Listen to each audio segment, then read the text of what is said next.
स्वागत आहे माझ्या YouTube चॅनलमध्ये। तर आजच्या व्हिडिओमध्ये आपण सिंपल चौकोन गळ्याची डिझाइन बघणार आहोत। तर हा व्हिडिओ तुम्ही स्किप न करता शेवटपर्यंत नक्की बघा। तर हे बघा, इथे मी बॅक नेक कट करून घेतलेला आहे आणि थोडासा काठ पण कट करून घेतलेला आहे। तर याच्यापासून आपण डिझाइन बनवणार आहोत। तर याची आपण मेजरमेंट्स बघूया। तर हा ब्लाउज होता 30 साइजचा, तर त्याची घडी मग 7.5 आणि त्यामध्ये 1.5 इंच एक्स्ट्राची मार्जिन आणि याची पूर्ण उंची होती 12ची, तर त्यामध्ये पण 1 इंच ऍड केले, तर ते असं टोटल 13ला मार्क करून घेतलेला आहे। मागच्या गळ्याची उंची बघूयात आपण। तर हे बघा, इथे 7.5चा गळा होता, तर त्यामध्ये अर्धा इंच मार्जिन ऍड केलेला आहे। तर असं 8ला मार्क करून चौकोनी गळ्याचा आकार आपण देऊन तो कट करून घेतलेला आहे। तर हे बघा, इथे मोंडा घेतलेला आहे 5.5चा आणि तो बॉक्स तसं करडून 1.5 इंच घेतलेला आहे तिरका आणि अर्ध गोलाकार तो शेप आपण देऊन घेतलेला आहे। शोल्डर घेतलेला आहे 3चं, जे की रेडी झाल्यावरती 2.5 होईल। तर हे बघा, इथे 3चं शोल्डर घेतलेला आहे आणि पुढे 2.5 गळा रुंदी घेतलेली आहे, तर असं टोटल 5.5 झालेला आहे। आणि यानंतर आता आपण याला सरळ पीसवर ठेवून ओपन करणार आहोत आणि गळा स्टिच करून घेणार आहोत। तर हे बघा, अशा पद्धतीने आज सरळ पीस वरती हे करायचं आहे, व्यवस्थित प्रेस करून ठेवून घ्यायचं आहे आणि त्याला आपण टाचण्या लावून व्यवस्थित सेट करून घेणार आहोत, जेणेकरून तो शिवताना हलणार नाही ब्लाउज पीस आणि अस्तर पण। ठीक आहे, तर ते व्यवस्थित लॉक होईल। तर हे बघा, इथे मी टाचण्या लावून त्याला व्यवस्थित लॉक करून घेते, जेणेकरून आपल्याला शिवताना काही अडचण यायला नको। तर हे बघा, इथे व्यवस्थित हलवारपणे मी टाचण्या लावून घेत आहे आणि त्याला व्यवस्थित लॉक करून घेते। तर हे बघा, इथे टाचण्या लावून झालेल्या आहेत। यानंतर आपण गळ्याच्या साइडने 1/2 इंच मार्जिन ठेवत व्यवस्थित टिप देऊन गळा लॉक करून घेणार आहोत। तर हे बघा, मार्जिन सगळीकडे सेमच ठेवायची आहे 1/2 इंच एवढी, जेणेकरून आपल्या गळ्याचा आकार बिघडणार नाही। तर हे बघा, व्यवस्थित 1/2 इंच घ्यायची आहे मार्जिन आणि जिथे कोना आहे ना तिथे सुई खाली ठेवायची आहे आणि मग तो फिरवून घ्यायचा आहे। तर हे बघा, अशा पद्धतीने व्यवस्थित, जेणेकरून आपल्या ते कोण्याचा शेप जसा आहे तसाच येईल, गोल होणार नाही। सुई तिथे खाली ठेवायची। दुसऱ्या ठिकाणी पण तसंच करायचं आहे, 1/2 इंचच मार्जिन ठेवायची आहे सगळीकडे, जेणेकरून आपला चौकोनी गळा चौकोनीच रेडी होईल, त्याचा शेप बिघडणार नाही। तर हे बघा, इथे पण मी सुई खाली ठेवली आहे आणि त्याला आता हळूवारपणे फिरवून घेते, जेणेकरून तो कोना आहे तसाच येईल।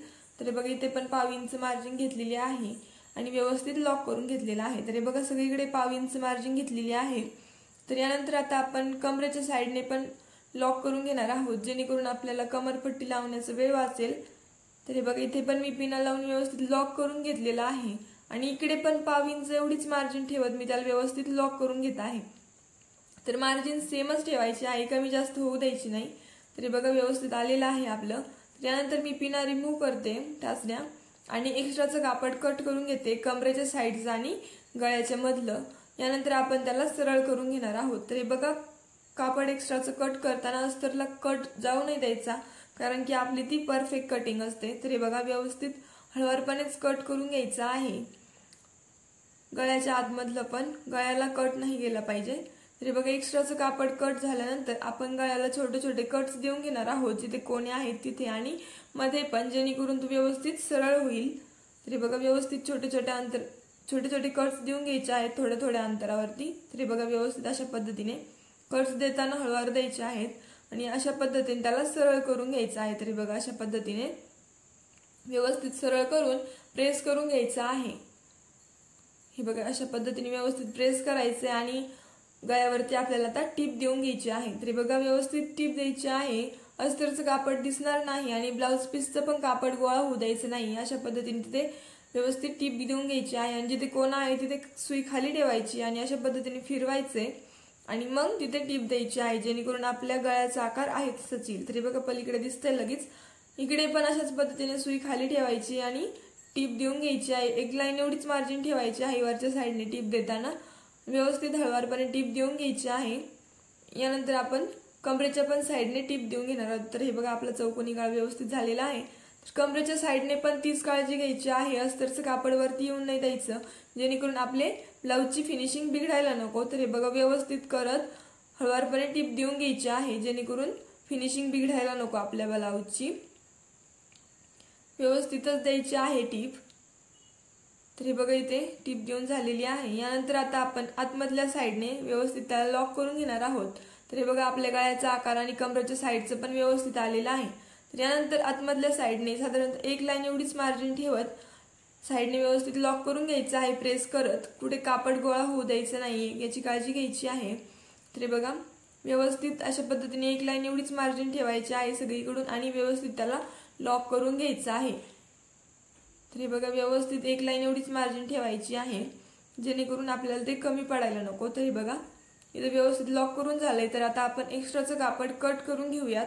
हे बघा हळूवार पण एक्स्ट्राचं कापड कट करायचं आहे, मोंड्याचा आकार पण बिघडू जायचा नाहीये आणि अस्तरला पण कट पडू द्यायचं नाहीये जेणेकरून आपलं जी परफेक्ट कटिंग आहे ती कट होऊन चुकायला नको आपलं ब्लाऊज। तर हे बघा व्यवस्थित झालेलं आहे आपलं कट। तर यानंतर आपण याला आता टक्स टाकून घेणार आहोत। तर हे बघा टक्स टाकताना व्यवस्थित त्याला मधून फोल्ड करायचं आहे गळ्याला आणि मग आपण टक्सचं माप टाकणार आहोत। तर हे बघा अशा पद्धतीने मधून फोल्ड करून घ्यायचं आहे आणि मग सेंटर मधून साईडला 4 इंच आणि जिथे 4 इंच आलंय तिथून वरती 4 इंच असं आपल्या टक्सचं माप टाकून घ्यायचं आहे। तर हे बघा अशा पद्धतीने ते 4 इंच आणि मग तिथूनच वरती परत 4 इंच घ्यायचं आहे। तर हे बघा अशा पद्धतीने आणि ती लाईन ओढून घ्यायची आहे। दुसऱ्या पण साईडने त्याच पद्धतीने करायचं आहे।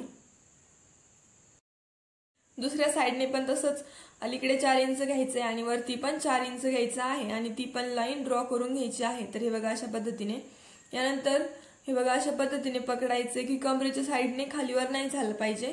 तर हे बघा अशा पद्धतीने व्यवस्थित पकडायचं आहे आणि मग खालून अर्धा इंच एवढी मार्जिन घेत असं तिरका टक्स देऊन घ्यायचं आहे। अगोदर व्यवस्थित लॉक करायचंय आणि मग अशा पद्धतीने तिरका टक्स देऊन घ्यायचा आहे।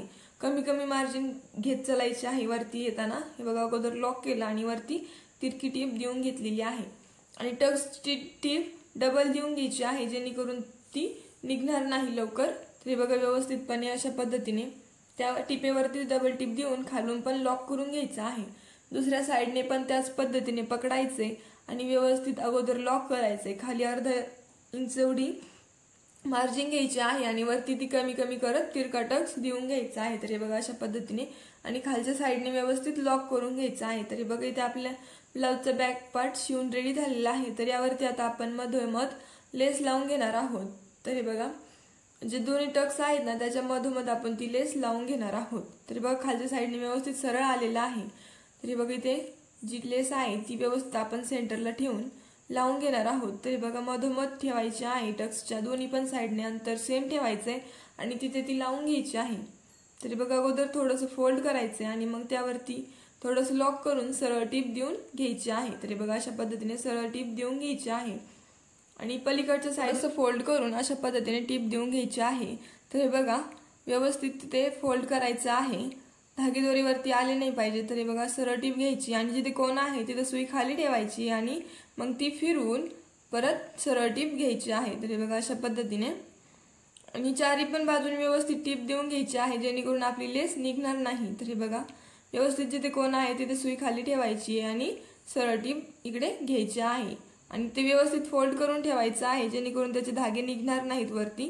तर हे बघा अशा पद्धतीने आणि सरळ टीप घ्यायची आहे। तर हे बघा इथे खाली ठेवायची सुई आणि परत पुन्हा खाली सरळ टीप घ्यायची आणि व्यवस्थित लॉक करून घ्यायचं आहे। तर हे बघा इथे झालेला आहे बॅक नेक आपला शिवून रेडी। तर हे बघा ही डिझाईन आपण ज्या बायकांना लेस वगैरे लावलेला आवडत नाही किंवा मग जास्त अशा ब्रॉड डिझाईन्स आवडत नाहीत त्यांच्या ब्लाऊजवर करू शकतो। तर तुम्हाला कशी वाटली ही डिझाईन मला सांगा कमेंट्स करून आणि व्हिडिओ आवडल्यास व्हिडिओ लाईक करायला व शेअर करायला विसरू नका आणि असेच नवनवीन व्हिडिओ बघण्यासाठी आपल्या चॅनलला सबस्क्राईब करायला विसरू नका। थँक्यू।